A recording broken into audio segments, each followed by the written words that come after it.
DBC নিউজের নিয়মিত আয়োজন জেজে সেরেম নিবেদিত সংবাদ সম্প্রসারণে সবাইকে স্বাগত জানাচ্ছি আমি মুক্তাদির অনিক।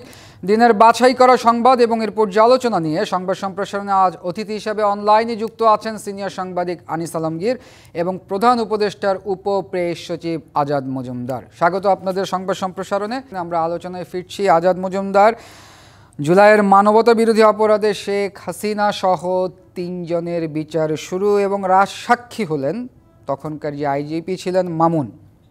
এটা কি মরার উপর একটি খাড়ার ঘা কিনা? কে মরা আর কে খাড়া? এই যে আব্দুল্লাহ আল মামুন আইজিপি ছিলেন তৎকালীন, অনুগত ছিলেন শেখ হাসিনার, এখন রাজসাক্ষী হলেন। এটা তো একটা বিচার প্রক্রিয়ার অংশ। আজকে আনুষ্ঠানিকভাবে বিচার শুরু হয়েছে। উনি নিজের দোষ স্বীকার করে নিয়েছেন এবং দোষ স্বীকার করে উনি জানিয়েছেন যে কেন উনি এই অপরাধের সাথে সম্পৃক্ত হয়েছিলেন এবং কি কারণে হয়েছিলেন, এগুলো উনি বিস্তারিত একটা স্টেটমেন্ট দিয়ে জানাবেন। এটা একটা স্বাভাবিক আইনি প্রক্রিয়া, এটাকে আমরা অন্য কোনোভাবে দেখার কোনো সুযোগ নেই। আমরা একটু আনিস আলমগীরের কাছে যাই। আনিস আলমগীর, আমরা শুনছিলাম আজাদ মজুমদারের কথা। এই যে আইজিপির যেই পদগুলো আনিস আলমগীর, এগুলো তো একটা অনুগতের ব্যাপার। অনেক দিন ধরে আসলে ট্রাস্টের ব্যাপার, পলিটিক্যাল পার্টির টপনচকে নিজেকে বিশ্বাস করাতে হয়। তারপরে গিয়েই উনি আইজিপির এই পদটা পেলেন এবং তৎকালীন জুলাইয়ের অভ্যুত্থানে ওনার যেই অবস্থান সেটা আমরা দেখেছি। এবং এই যে গ্রেফতার হলেন, গ্রেফতার হওয়ার পরে ওনার যে একটা ট্রান্সফরমেশন, রাজসাক্ষী, এটা তো নতুন কি? আজাদ যেটা বললো সেটাই সত্য। সারা ওয়ার্ল্ডে এটা হয়। রাজসাক্ষী হওয়া তো নতুন কিছু না, বাংলাদেশেও নতুন কিছু না। অতীতে এরকম বহু ঘটনা ঘটেছে। উনি রাজসাক্ষী হয়েছেন। উনি যদি মনে করেন যে উনি অপরাধ করেছেন, উনি কোন জায়গায় অপরাধ করেছেন, ইটস এ গুড সাইন আমাদের নিজেদের জন্য। আমরা যখন বিচার করছি জুলাইয়ের যে ঘটনা বলি, সেখানে কিছু তথ্য অন্তত বেরিয়ে আসবে। আমি আশা করি যে উনি সততার পরিচয় দিবেন। উনি মিথ্যা তথ্য দিয়ে নিজের প্রাণ বাঁচাতে চাইবেন না। যা ঘটছে সেটা বলবেন। তাতে করে তো আমাদের সুবিধা হবে। কারা তাদেরকে নির্দেশ দিয়েছিল, কোন পরিপ্রেক্ষিতে তারা এই যে প্রাণঘাতী অস্ত্র ব্যবহার করেছে, লাঠি যে যে ইয়েগুলো গুলি করেছে মানুষকে, এবং কোন প্রেক্ষিতে তাদেরকেও হত্যা করেছে সাধারণ ইয়েরা যারা আন্দোলনে ছিল বা অন্য কোনো গোষ্ঠী। পুলিশও তো এখানে নিহত হয়েছে অনেক, তাই না? তো আমি মনে করি যে এটা তথ্য ভান্ডার হিসাবে একটু ভালোই এটা হয়, উনি যদি সততার পরিচয় দেন আর কি। আর উনি যদি টার্গেট করেন যে উনার স্বরাষ্ট্রমন্ত্রী যিনি আছেন তাকে ঘায়েল করবেন বা তৎকালীন প্রধানমন্ত্রী যিনি ছিলেন তার উপর দিয়ে চালিয়ে দেবেন, আমি জানি না কিভাবে দেবেন। বাট রাজসাক্ষী যদি হয়ে থাকে, রাজসাক্ষীদের কাছ থেকে অনেক সময় সঠিক তথ্য পাওয়া যায়। আমি আশা করি যে উনি সত্যের সঙ্গে লড়বেন এবং সঠিক তথ্য দেবেন এবং আমাদের এই বিচার প্রক্রিয়ায় একটু সহযোগিতা করবেন। যে ধরনের বিচার আমরা এখন দেখছি আদালতে, যেগুলো একতরফা সবকিছু হচ্ছে, এখানে আসামির পক্ষের কথা বলার কোনো সুযোগ নাই, আসামিদের উকিলদেরও কথা বলার সুযোগ নাই, ইভেন তারা পালিয়ে আছে। 2-4 জন সরকারের তরফ থেকে উকিল দেওয়া হয়েছে, যেটা নর্মাল প্রসিডিওর। এটা যে এই সরকার দিচ্ছে তা না, অতীতেও সেটা হয়। কিন্তু দেখা যায় যে এই সমস্ত উকিলগুলা ভীষণ দুর্বল ধরনের সরকারি উকিলরা থাকে। তারা ঠিক তাদের ক্লায়েন্টের যে চাহিদা সেটা পূরণ করতে পারে না। সবচেয়ে ভালো হতো যদি বিরোধী দলের যে সমস্ত বিরোধী দল, আমি এই জন্য বলছি আওয়ামী লীগের কথা বলছি, আওয়ামী লীগ ঘরানা যে সমস্ত উকিল ছিলেন ওনারা যদি আদালতে আসতে পারতেন। ওনাদের বড় বড় উকিলরা তো সবই পলাতক, বলবো আমি, ওটা পলাতক হয়ে, বা তারা আদালতে যে সমস্ত কাণ্ডকৃত্য ঘটছে, যে তারা যখন আসামির পক্ষে নিয়ে লড়তে যাচ্ছে তাদেরকে আক্রমণ করা হচ্ছে, যেটা ইতিহাসে নজিরবিহীন। আমি পৃথিবীর অন্য কোনো দেশে আছে কিনা জানি না এই কালচার, যে আসামির উকিলকেও মারবে। এটা যে সরকার করছে তা না, এটা করছে আরেক দল উকিল। এই উকিল দল আরেক দল উকিলকে এইভাবে পিটাচ্ছে। তো এই কালচার তারা ইয়েতে আদালতে তৈরি করে নিয়েছে। সরকারের তরফ থেকে যেটা দুর্বলতা, সরকার এরকম 2-4টা মানে আনরুলি উকিলকে জেলে দেয় নাই, সেই কারণে তারা এটা করছে এবং আদালত পাড়ায় মব ভায়োলেন্স করছে। এই মব ভায়োলেন্স যতদিন শেষ হবে না, সরকার যত একটা ফেয়ার ট্রায়াল করুক, সাজা দিতে যাক, এগুলা আমাদের অভ্যন্তরীণ ভাবে এবং আন্তর্জাতিক ভাবে এগুলো কোনোটাই গ্রহণযোগ্য হবে না। আপনি দেখবেন যে সরকার পরিবর্তন হলে এগুলো বস্তাবন্দি করে এসব রায় ফেলে দেবে। অতীতেও আমরা দেখেছি এই ধরনের ঘটনা ঘটেছে।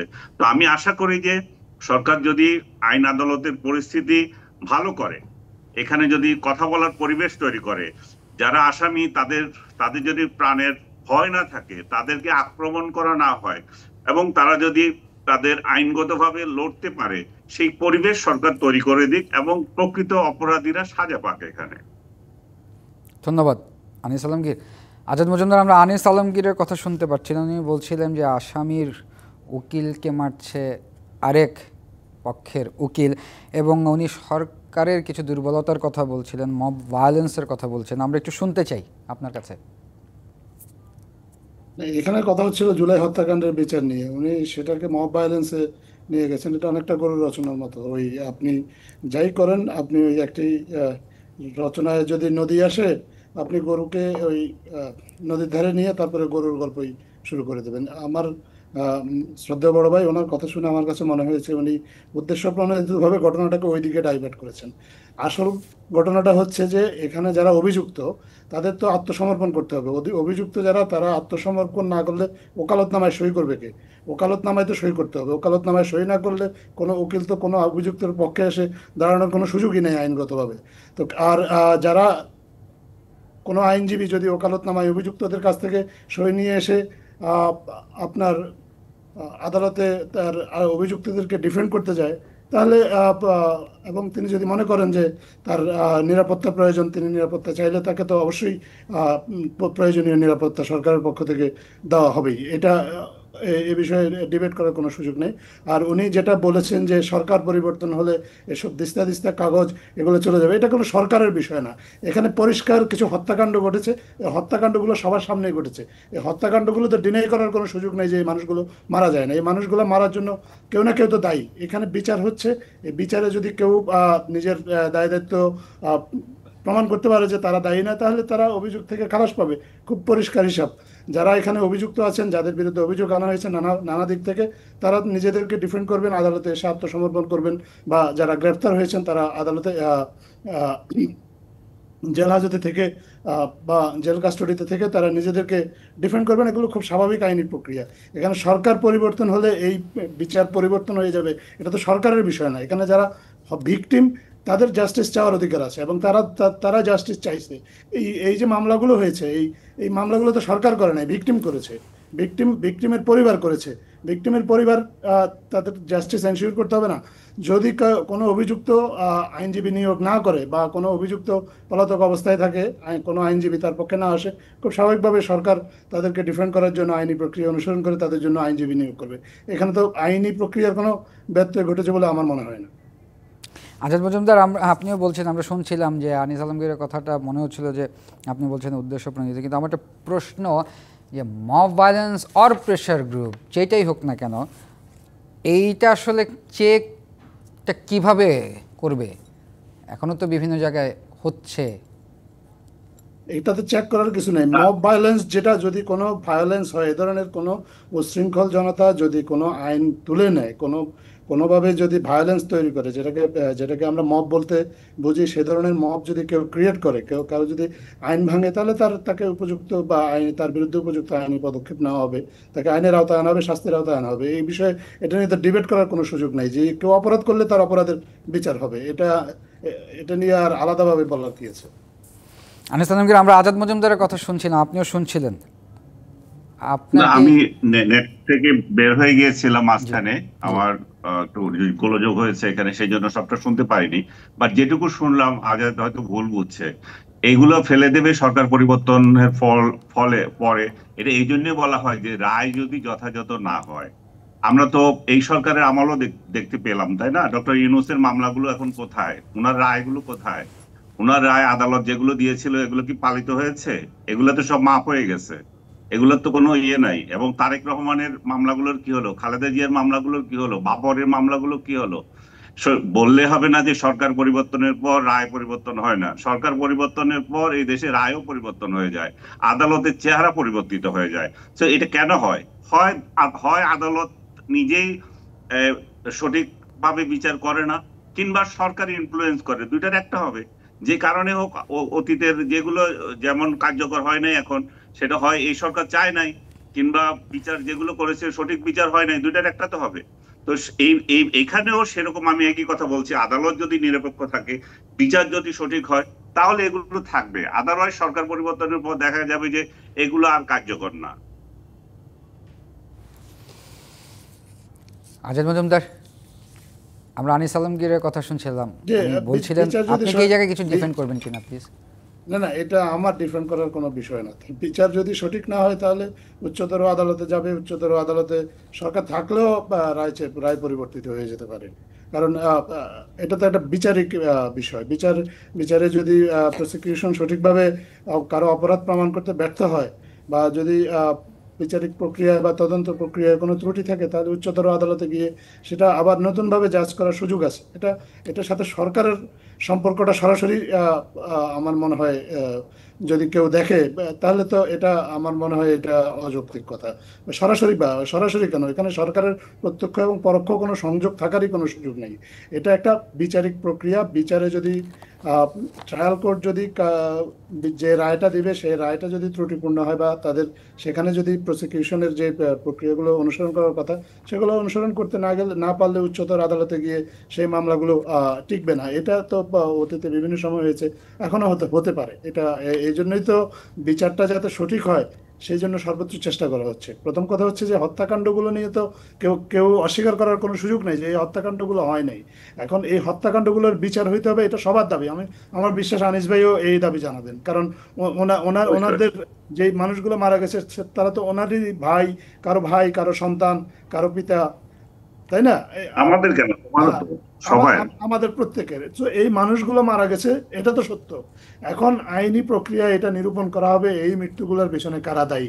এটা হচ্ছে সরকারের দায়িত্ব, এইগুলা সঠিকভাবে তদন্ত প্রক্রিয়া যাতে চলে সেটা নিশ্চিত করা।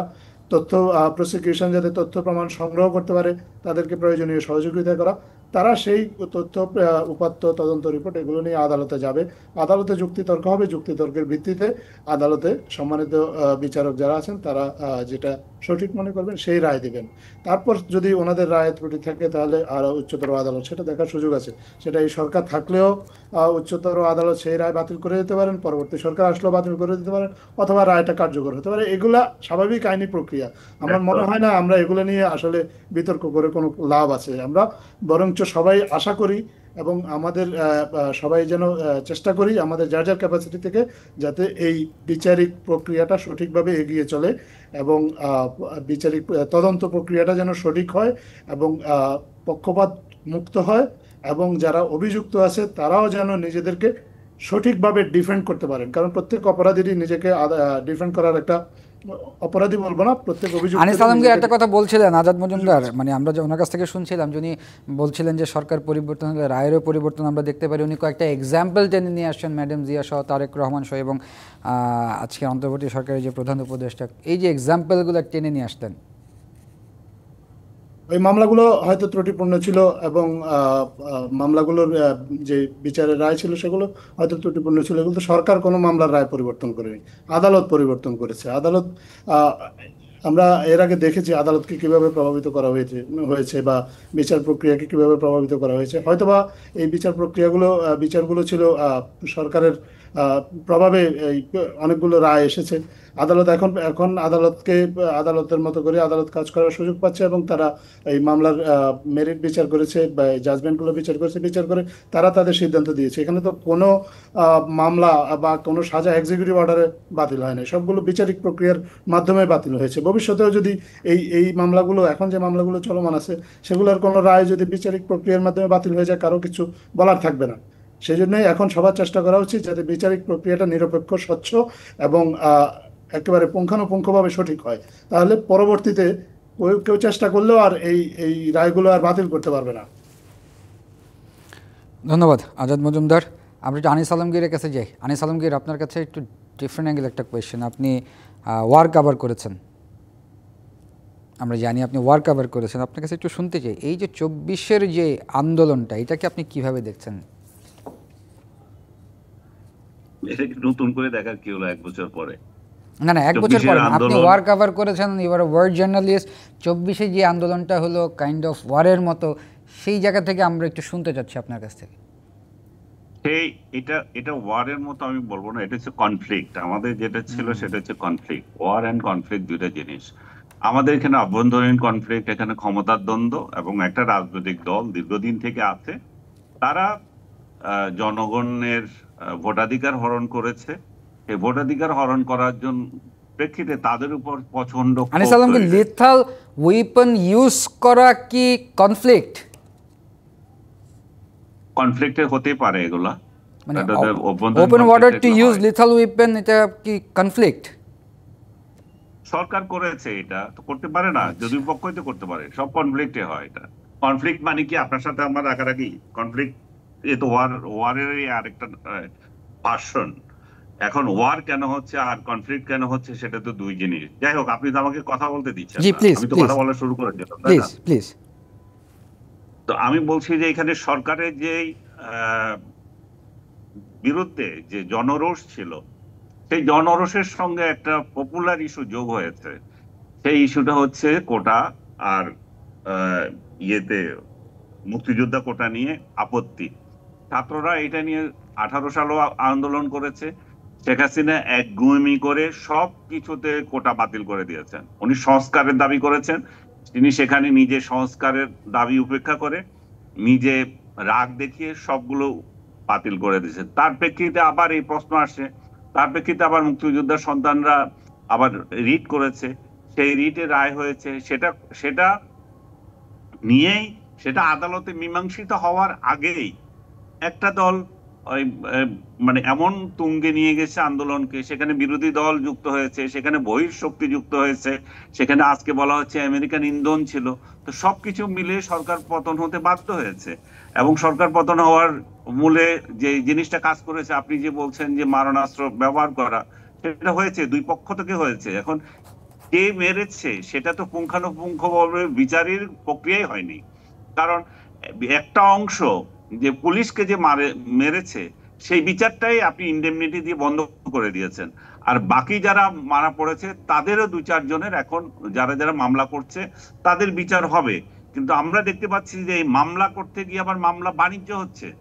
যত এক একটা ভুয়া মামলাতে 300-400 লোককে ইনভলভ করা হচ্ছে, এবং সবগুলোতে বড় বড় ইন্ডাস্ট্রিয়ালিস্টদের যুক্ত করা হচ্ছে, আগের প্রধানমন্ত্রীকে যুক্ত করা হচ্ছে, স্বরাষ্ট্রমন্ত্রীকে যুক্ত করা হচ্ছে। তারা একটা পদে ছিল, তাদের না হয় এখানে যৌক্তিকতা থাকতে পারে, কিন্তু সবগুলো ঢালাও ভাবে 400-500 লোককে যে ইনভলভ করছে, এখানে ব্যবসা শুরু হয়েছে।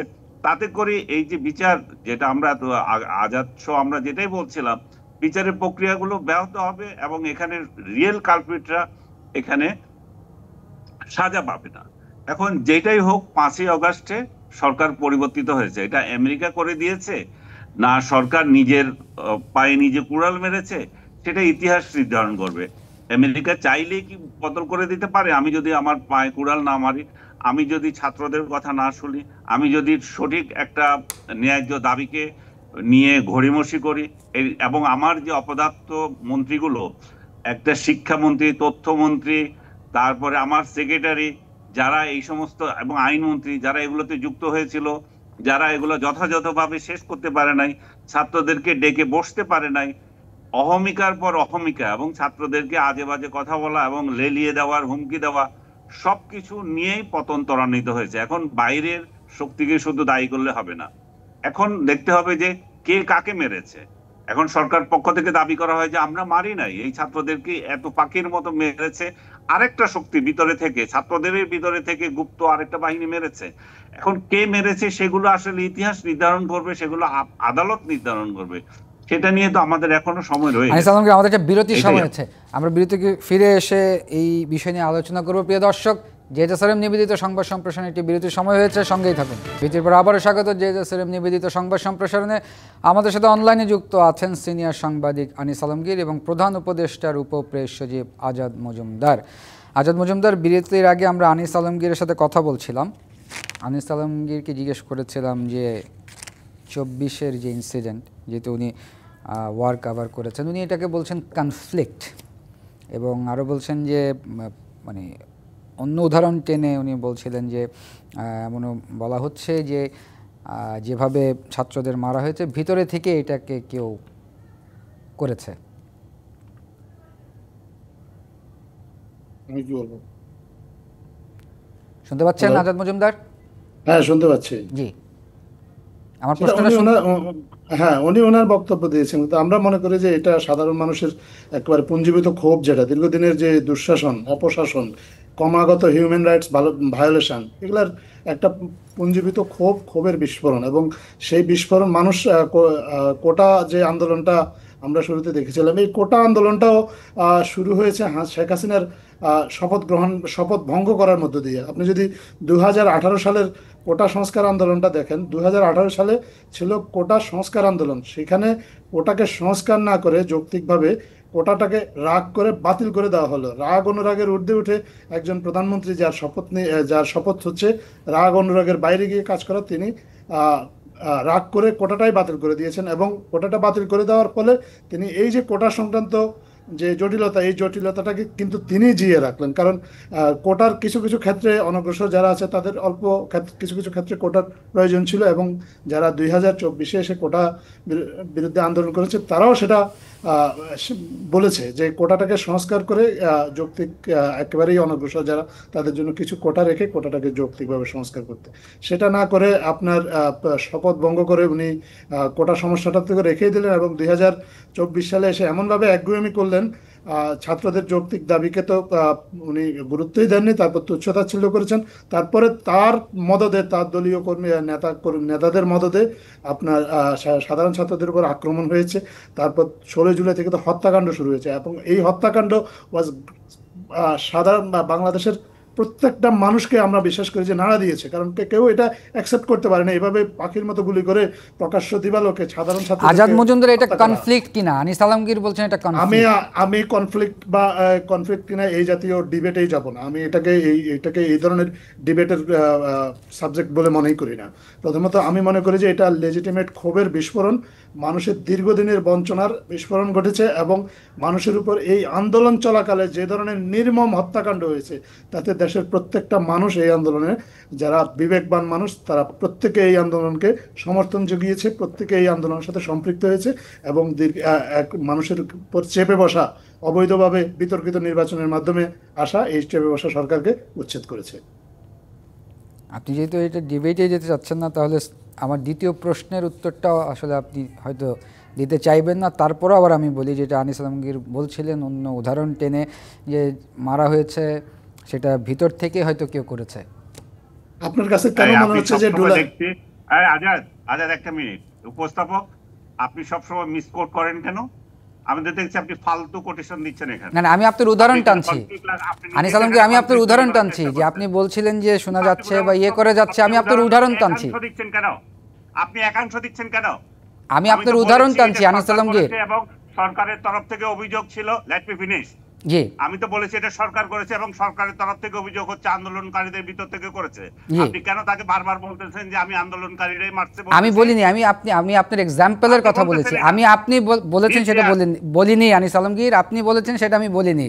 আমি বলছি আপনি এক্সাম্পল দিচ্ছিলেন, আমি সেটা আজাদ মজুমদারকে প্রশ্ন করছিলাম। আপনি বলেছেন সেটা বলিনি। আমি দেখতে পাচ্ছি আপনি এখানে খোঁচানোর চেষ্টা করছেন। না, আপনি উত্তেজিত হচ্ছেন। ধন্যবাদ। আমি মনে করি যে আচ্ছা ঠিক আছে আনিস ভাই, আপনি উত্তেজিত হচ্ছেন, আমি আপনার এক্সাম্পল টেনেছি। আপনি অসৎ উপস্থাপনা করছেন। আচ্ছা ঠিক আছে আনিস ভাই, আমি এক্সাম্পল টেনেছি, আমি আপনাকে কোট করিনি। আমি বলছি আপনি এক্সাম্পল দিয়েছেন, আপনাকে কোট করার এক্সাম্পল করার মধ্যে ডিফারেন্স আছে। জি আজাদ মজুমদার বলুন। আমি মনে করি যে জুলাইতে যা ঘটেছে এটা সব মানুষ দেখেছে। দেশের সব মানুষ কিভাবে মানুষের উপর এই হত্যাযজ্ঞটা চালানো হয়েছিল, এটা মানুষ সবাই দেখেছে। এখানে ইন্টারনেট ব্ল্যাকআউট করেও মানুষের দৃষ্টির আড়ালে এই হত্যাযজ্ঞকে নেওয়া সম্ভব হয়নি। সাধারণ মানুষ দেখেছে, দেশের আন্তর্জাতিক বিশ্ব দেখেছে, তারাও এখন এগুলো নিয়ে ইনভেস্টিগেট করছে। এবং প্রতিদিন আমরা যা জানতে পাচ্ছি, আমরা তো মানুষ দেখেছি, ইন্টারন্যাশনাল মিডিয়া থেকেও আমরা জানতে পাচ্ছি এই জুলাই হত্যাকাণ্ডগুলোর সাথে কারা কিভাবে সম্পৃক্ত ছিল। এগুলা নিয়ে আসলে এখন জুলাই কোনো ডিবেটের বিষয় নয়, জুলাই একটা প্রতিষ্ঠিত সত্য। এখানে একটা গণ অভ্যুত্থান হয়েছে এবং এই গণ অভ্যুত্থানের মাধ্যমে একটা স্বৈরাচারের পতন ঘটেছে। এটা এটা জি আজাদ এই মজুমদার, ধন্যবাদ। এটা আমরা একটু আনিস আনিস কি আলমকে, আছে? জি আনিস ভাই প্লিজ। আমি তার সাথে একমত, এতে পেঁচানোর কি আছে? এটা হয়ে গেছে। আমি তো বললাম এটা একটা আন্দোলন ছিল, আন্দোলন মধ্য জুলাইতে এটা অন্যদিকে টার্ন নিছে। আমি নিজেই তো আবু সাঈদ যেদিন মারা গেল সেদিন ফেসবুকে স্ট্যাটাস দিয়ে বললাম যে না, এটা আর মেনে নেওয়া যায় না, আমরা এটা আর সমর্থন করি না, আমরা এভাবে এভাবে আমাদের ছেলেদের বুকে রক্ত যেতে পারে না। তা এখন আপনি সেই পুরনো পেঁচালকে ঝগড়া লাগানোর চেষ্টা করছেন কেন? এগুলো তো ঠিক না। জি জি ধন্যবাদ আনিস আলমগীর। আমাদের একটা বিরতির সময় হয়েছে, প্রিয় দর্শক, জেড এস এম নিবেদিত সংবাদ সম্প্রসারণে একটি বিরতির সময় হয়েছে, সঙ্গেই থাকুন। বিরতির পর আবারও স্বাগত জেড এস এম নিবেদিত সংবাদ সম্প্রসারণে। আমাদের সাথে আছেন আনিস আলমগীর এবং আজাদ মজুমদার। আমরা আলোচনায় ফিরছি। আনিস আলমগীর, আজকে এনসিপি থেকে বলা হয়েছে দেশে আর স্বৈরশাসক লুপ্তরা চায় না। এনসিপি তো ৩রা আগস্টে জুলাইয়ের ঘোষণাপত্র দিতে ব্যর্থ হলে আবারও রাজপথে নামবে। এই যে জুলাই ঘোষণাপত্র নিয়ে এখনো আলোচনা, বা এই যে আবার রাজপথে যেতে যাচ্ছে এনসিপি, এটার আসলে একটা সমাধান হওয়া উচিত। সরকার যেহেতু ছাত্রদের সাথে আশ্বাস দিয়েছে ছাত্রদেরকে, এই যে আমরা এটা জুলাই ঘোষণা করব, তো তাহলে ঘোষণাপত্রটার সমস্ত রাজনৈতিক দল মিলে এটা শেষ করা উচিত। কি করবে আমরা এখনো জানি না, আমরা নিজেরাই অন্ধকারে আছি। এবং আমাদেরও জানা উচিত আসলে জুলাই ঘোষণাটা কি। জুলাই ঘোষণা কি ডক্টর ইউনূস বা আদার্সে যে সমস্ত তাদের বিরুদ্ধে যে সমস্ত পরবর্তীতে অভিযোগ উঠবে সেগুলোকে ইনডেমনিটি দেওয়া, না জুলাই ঘোষণা এমন একটা জিনিস যা আমাদের জাতি, এই যে জুলাইকে কেন্দ্র করে আমরা জাতি হিসেবে সামনে এগিয়ে যাব ভেদাভেদ ভুলে, সেখানে আসলে কি লেখা থাকবে এটা আমরা কেউ জানি না। তো আমরা চাই যে এমন একটা জিনিস তারা তৈরি করুক যেটা দিয়ে আমরা সামনে যাব, আমরা শুধু পেছনে নয়। আমরা পেছনে যেতে যেতে আমাদের বিভক্তি হইতে হইতে আমাদের যা অবস্থা হয়েছে, এই দেশ কিভাবে সামনে যাবে আমাদের সেই চিন্তা করতে হবে এখন। এখন এরা যদি বলে যে আমরা আন্দোলন করবো, আমাকে আন্দোলনের পরিস্থিতি যাতে না হয়, সমস্ত রাজনৈতিক দলগুলো মিলে যাতে এটা করতে পারে, আমি মনে করি যে আমি সেটাই ভালো হবে। এবং তার আগে আমি মনে করি যে জনগণের সাথে এটা শেয়ার করতে হবে সেটা ঘোষণাপত্রে কি আসছে। তারা কয়েকটা রাজনৈতিক দল মিলেই খালি চুক্তি করে দিল তা না, জনগণের মতামতটা নেওয়া এখানে জরুরি। ধন্যবাদ আজাদ মজুমদার। জি এই যে জুলাই ঘোষণাপত্র মানে দেরি হচ্ছে, তার কারণে এনসিপি আবার রাজপথে নামতে চাচ্ছে, এই দেরিটা কেন হচ্ছে? জুলাই ঘোষণাপত্র আজকে যদি আপনি আজকের সংবাদপত্রগুলো দেখেন তাহলে আপনি এটার কিছু আপডেট হয়তো পেতে পারেন। আমরা যেটুকু জানি যে সরকারের পক্ষ থেকে ঘোষণাপত্রের একটা খসড়া তৈরি করে রাজনৈতিক দলগুলোর কাছে দেওয়া হয়েছে, তারা সেটা যাচাই বাছাই করে দেখছেন। টেক্সটিং নিয়ে রাজনৈতিক দলগুলোর মধ্যে আলোচনা হচ্ছে, কিছু শব্দ নিয়ে হয়তো বা তাদের মধ্যে কিছু মতভিন্নতা আছে। আমরা বিশ্বাস করি যে খুব দ্রুত এই মতভিন্নতাটা দূর হয়ে যাবে এবং আমরা এই অগাস্টের 5 তারিখ জুলাই গণ অভ্যুত্থান যে দিবস 34 জুলাই, সেই দিবসটা পালন করার আগে আমরা আমরা কনফিডেন্ট যে জুলাই ঘোষণাপত্রটা ঘোষণা করা সম্ভব হবে। ধন্যবাদ।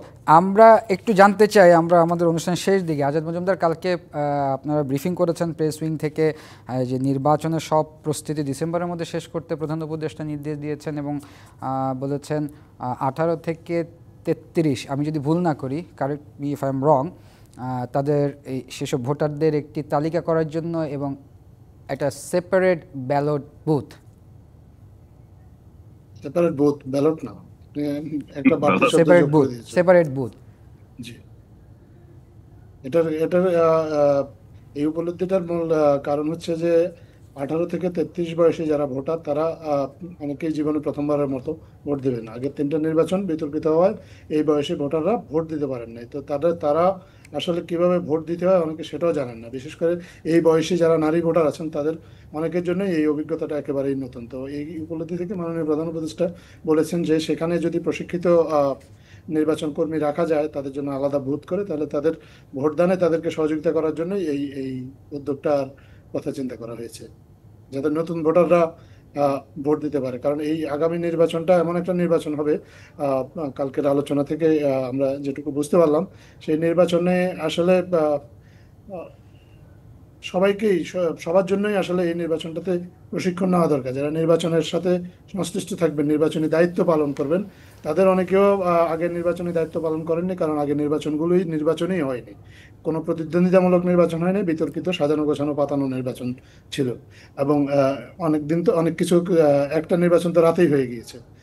সো আমরা মাননীয় প্রধান উপদেষ্টা বা কালকে মিটিংয়ে যারা ছিলেন তারা বলেছেন যে আগামী নির্বাচনটা যেহেতু প্রতিদ্বন্দ্বিতাপূর্ণ হবে এবং আমরা বিশ্বাস করি একটা খুব স্বচ্ছ একটা নির্বাচন হবে, এই নির্বাচনে ভোটারদের উপস্থিতিও থাকবে, স্বতঃস্ফূর্তভাবে থাকবে। তো স্বতঃস্ফূর্তভাবে ভোটারদের উপস্থিতি থাকলে তারা যাতে তাদের নিজের পছন্দ মতো ভোট দিতে পারেন, এই জন্য যারা নির্বাচনী ধন্যবাদ কর্মকর্তা আজাদ মজুমদার। আমাদের শেষ করতে হবে, আমরা একটু ভোটারদেরকে প্রশিক্ষণ দিতে আমরা হবে। একটু আনিস আলমগীর, আপনি একটু বলবেন।